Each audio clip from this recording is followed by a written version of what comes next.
শিৱসাগৰ জিলাৰ নিমাইজানৰ নিবাসী তথা ভাধৰা উচ্চ মাধ্যমিক বিদ্যালয়ৰ শিক্ষক ঘন চেতিয়াৰ পুত্ৰ মানস প্ৰতিম চেতিয়া যকৃতৰ জটিল ৰোগত আক্ৰান্ত হৈ বৰ্তমান সংকটজনক অৱস্থাত চিকিৎসাধীন হৈ আছে হায়দৰাবাদত।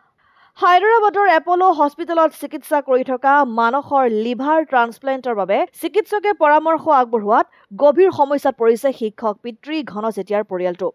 ইতিমধ্যে মানসৰ চিকিৎসাৰ নামত পৰিয়ালৰ সঞ্চিত ধনৰ লগতে বেংকৰ পৰা লোৱা ঋণৰ সমস্ত টকা খৰচ কৰি শেষ। এতিয়া মানসৰ এই ব্যয়বহুল অস্ত্ৰোপচাৰক লৈ অৰ্থৰ অভাৱত ভোগা পৰিয়ালটো মানসিকভাৱে ভাগি পৰিছে। উপায়হীন শিক্ষক পিতৃয়ে পুত্ৰৰ চিকিৎসাৰ বাবে ৰাইজ তথা চৰকাৰৰ পৰা বিচাৰিছে সহায়। অসমৰ মুখ্যমন্ত্ৰী ডক্টৰ হিমন্ত বিশ্ব শৰ্মালৈও শিক্ষক পিতৃৰ কাটৰ আহ্বান, মোৰ ল'ৰাটোৰ চিকিৎসাৰ বাবে অকণমান সহায় কৰক।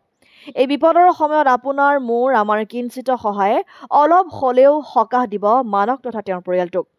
মানসৰ চিকিৎসাৰ বাবে আপুনি সহায় আগবঢ়াব বিচাৰিলে ষ্টেট বেংকৰ একাউণ্ট নম্বৰ 1096602800 আৰু IFSC কোড SBIN 0004797ত পিতৃ ঘন চেতিয়াৰ নামত আৰ্থিক সহায় আগবঢ়াব পাৰিব অথবা 8486985222 নম্বৰত যোগাযোগ কৰি মানসৰ পৰিয়ালৰ সবিশেষ তথ্য পাব পাৰিব।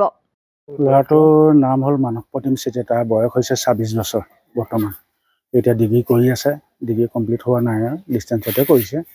তাৰপিছত হ'ল কি, তাৰ লিভাৰ প্ৰব্লেম হ'ল। প্ৰথমতে জণ্ডিছ হৈ পেলাই লিভাৰ প্ৰব্লেম হ'ল। ডিব্ৰুগড়ত প্ৰায় MR ৰাখিলোঁ। MR ৰাখি তাত ডাক্তৰে ক'লে যে লিভাৰটো সম্পূৰ্ণ অলপ ডেমেজ হৈছে।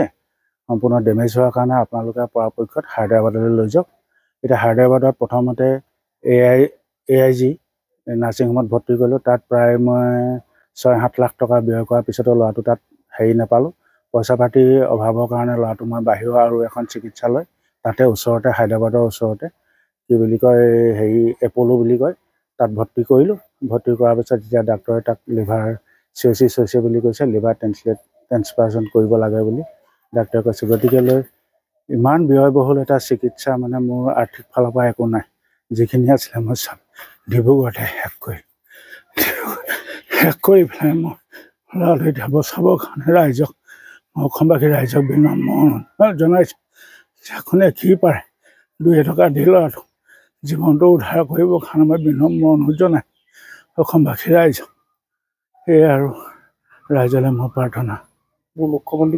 মুখ্যমন্ত্ৰীৰ পৰা যদি কিবা এটা সহায় পাওঁ তেতিয়াও মই কৃতাৰ্থ হ'ম বুলি ভাবিছোঁ।